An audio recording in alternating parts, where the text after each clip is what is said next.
The Olympia is 2.5 weeks away. This is an updated version of my top 6 pick for the Olympia. If you like this video, please give it a thumbs up and subscribe.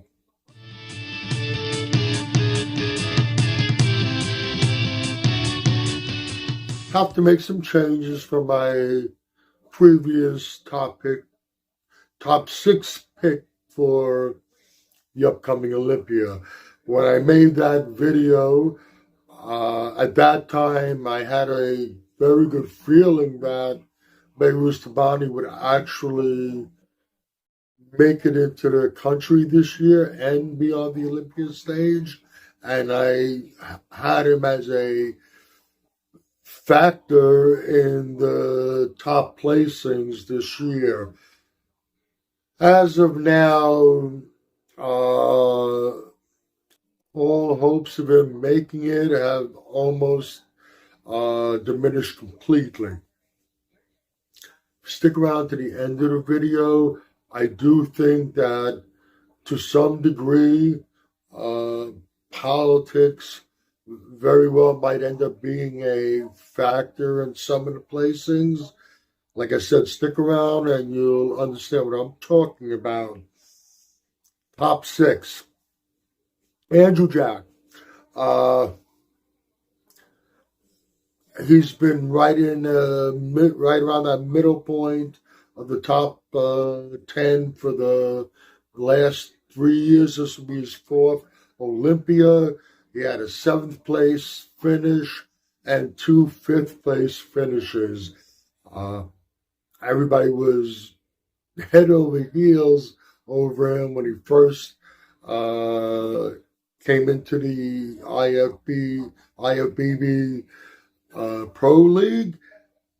Once we saw him on stage next to the best of the best, we see his flaws, his weaknesses, things that he needs to improve on. Unfortunately, I don't think over these last 3-4 years now, he's really fixed these issues, mainly from the side, where he does give a little lanky appearance, and he's weak from the back. Very good, strong front shots. He really is a physical specimen with his structure and everything.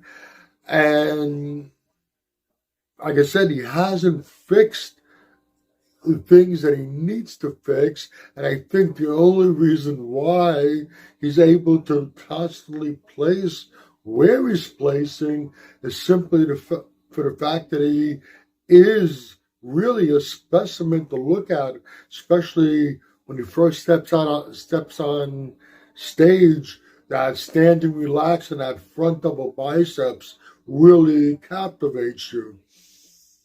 I don't see him any better than 6th place this year. 5th, he beat him last year, and I think he's going to beat him again. Martin Fitzwater.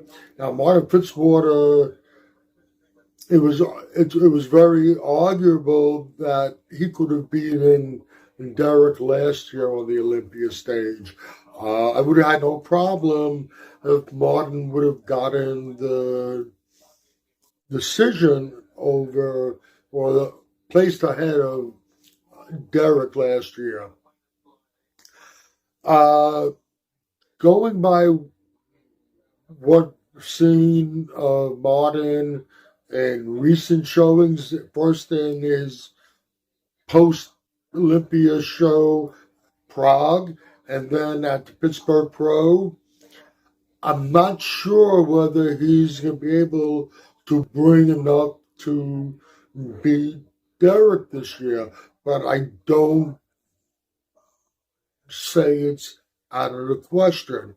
Right now, where it stands, I see Martin once again placing ahead of Andrew, but not quite able to get past Derek, which leaves us to Derek Lunsford, 4th place. I initially had him down at fifth place.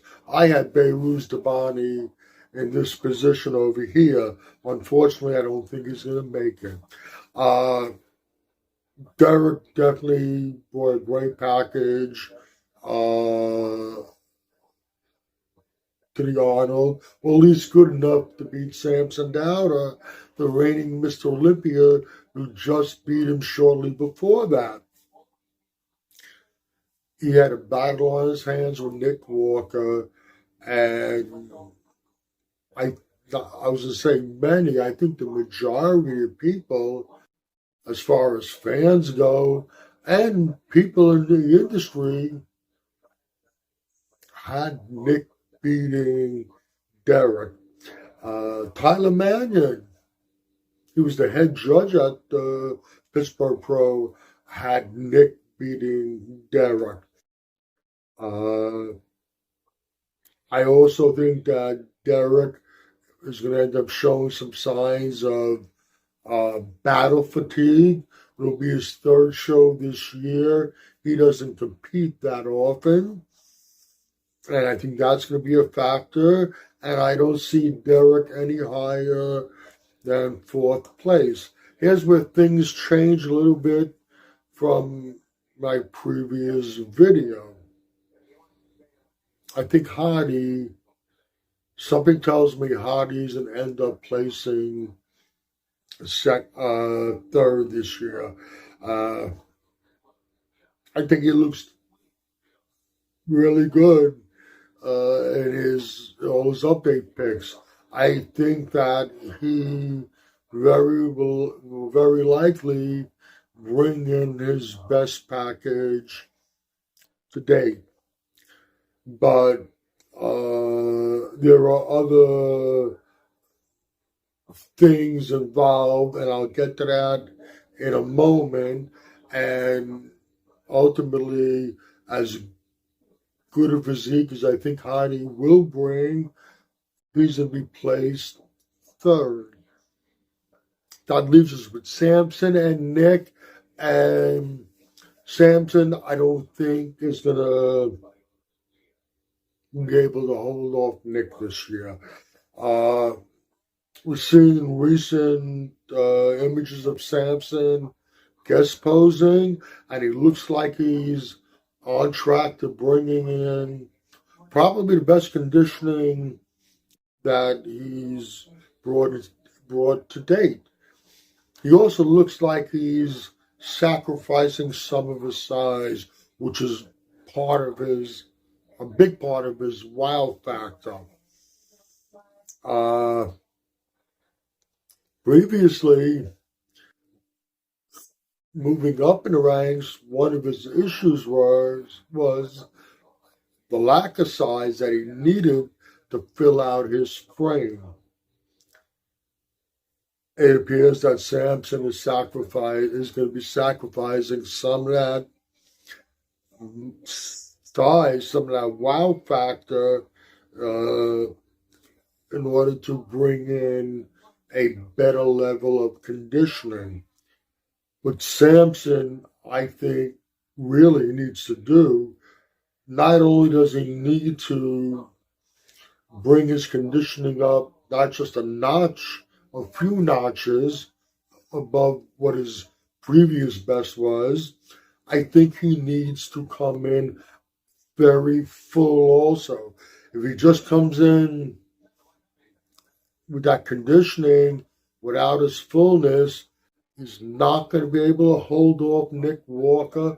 And I have to go by track record. I wouldn't bet that Samson will be able to bring in both the fullness and needed conditioning. That's why he's second place.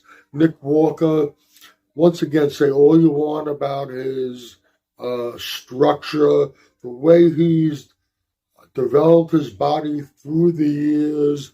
It's minimized the visual impact of his not so great structure.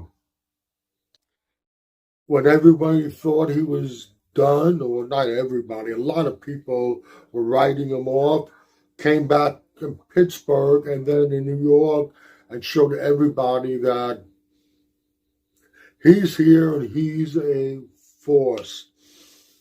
He's bigger than he's ever been before, conditioning as good, if not better than ever before, and going by update pics and by what he's telling us, he's coming in even bigger than he came in at Pittsburgh and New York, and he looks to be on track for conditioning, and he just needs to maintain control of his abdominals throughout the whole time when he's on stage.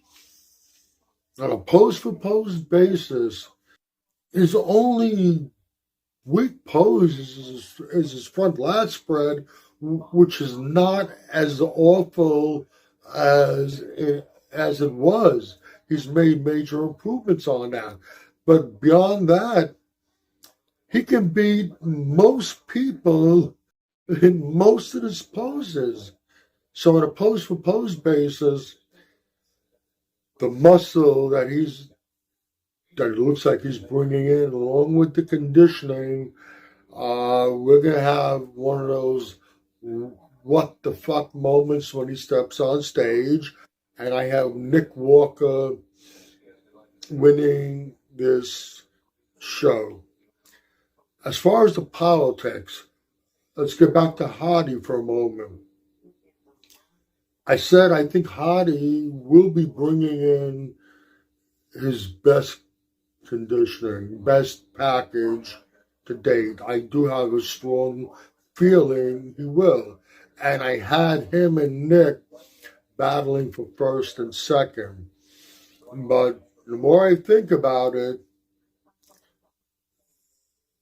Hadi had, even though he's been into this country 6 or 7 times over the last few years, he had a very difficult time this year, which you wouldn't expect considering he's been here so frequently. I'm not sure whether it's a 1-year visa just for his one entry into the United States and he'll have to apply again, or it's for multiple years. But even if it's for multiple years, with the situation going on around the world, his visa status could change at the drop of a dime. That's very, very possible. The Olympia doesn't want a Mr. Olympia we had it before, but Rami didn't do much traveling, much appearances, and Hadi had a more restricted situation, being from Iran as opposed to Rami from Egypt. And now with all the escalated problems going on, they don't want their champion, their Mr. Olympia, in that type of situation. Well, if he's bringing such good package, why can't he place second then? You won't have that problem still. The thing is, if my gut feeling, if my hunch is right on this, if you place him second, if he places second, it makes it much easier to make an argument that politics were involved in the decision. If Hadi places third, in response to any accusation like that, you can always say, well, he wasn't even in contention for first place. He placed third. Maybe I'm overreacting a little bit. I don't know. If you agree or disagree with anything I've said in this video, let me know in the comment section. This is Michael Diamond. I'd like to thank you for watching Muscle Central.